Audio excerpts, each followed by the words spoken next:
approximately 700 pounds of methamphetamine to avoid detection. We seized over 1,000 boxes containing cucumbers, and majority of those boxes contain methamphetamine concealed within the four corners of the boxes in small rectangular shapes, as you see on the table today. This type of deliberate concealment, this type of concealment method is used by the cartels to avoid law enforcement detection from the time the drugs cross the southwest border to when it arrives here in the United States. 700 pounds of methamphetamine has a retail value of approximately $4.5 million, which is ultimately revenues denied to the cartels. I want to thank the men and women of the DEA, our state and local law enforcement partners that you see before you, and the United States Attorney's Office for their efforts. DEA and our partners, we remain committed in taking poisons such as methamphetamine and other illicit drugs out of our neighborhoods and keeping our community safe. Thank you. We'll take some questions. Can you tell us how the seizure came about?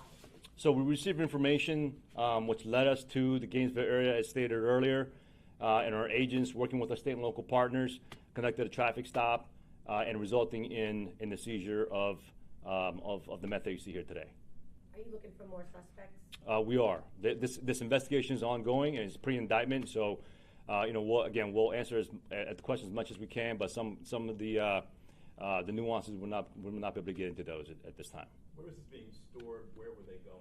So this was coming here to the Metro Atlanta area. Jasso and Perez, they were the recipients of this load, and this was coming here, and it just happened so that the final destination where they were going to offload it was up in the Gainesville area. The second suspect, was he in the country legally?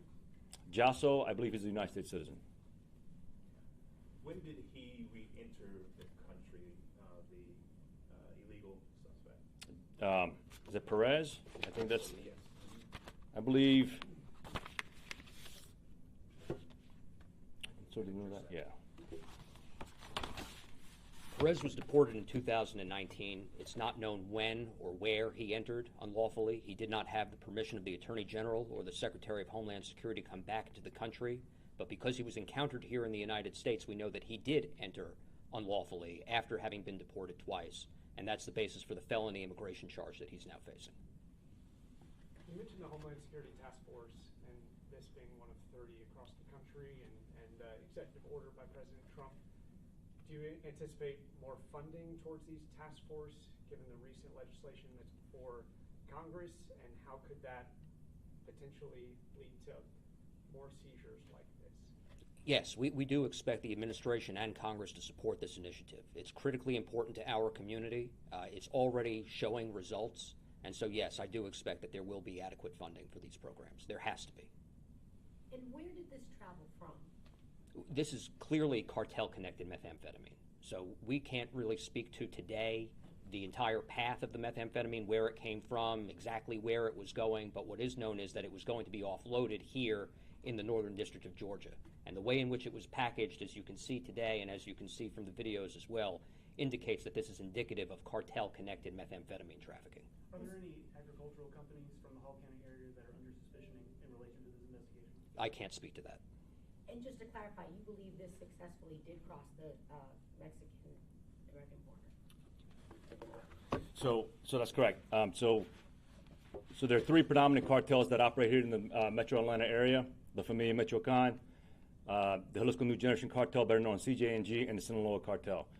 We believe that this particular load is attributed to either the Sinaloa Cartel or the CJNG. Were the two men arrested driving the truck, or were they receiving the load? They were the recipients of the drugs.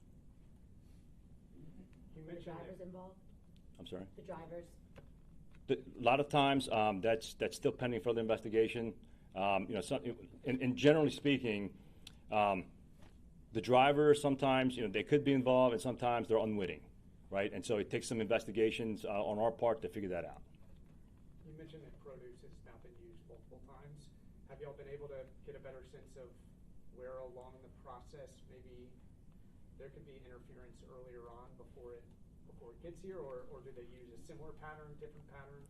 So again, it's not uncommon for cartels to use produce, whether it be fruits or vegetables, to conceal narcotics or drugs of this magnitude, and we think that it happens down in Mexico. Looking at the previous release about the subject that was deported and then has come back to the United States, that involved, I think, about 13 members of a drug trafficking organization. Do we think that there is a similar size operation at work here? I know you might not be able to speak to that. So yeah, the investigation is ongoing. It's still early on, so we are looking into the others that may be or may not be involved. So we can't speak to that right now. Just people are going to ask if you consume fruit or produce, is there any impact to you? So no, and listen, we along with the drugs that you see here, we took off 30,000 pounds of cucumber. It's been discarded. Much like the celery seizures that we had back in August of last year, we don't put those back out on the street. We discard them. So the public is safe.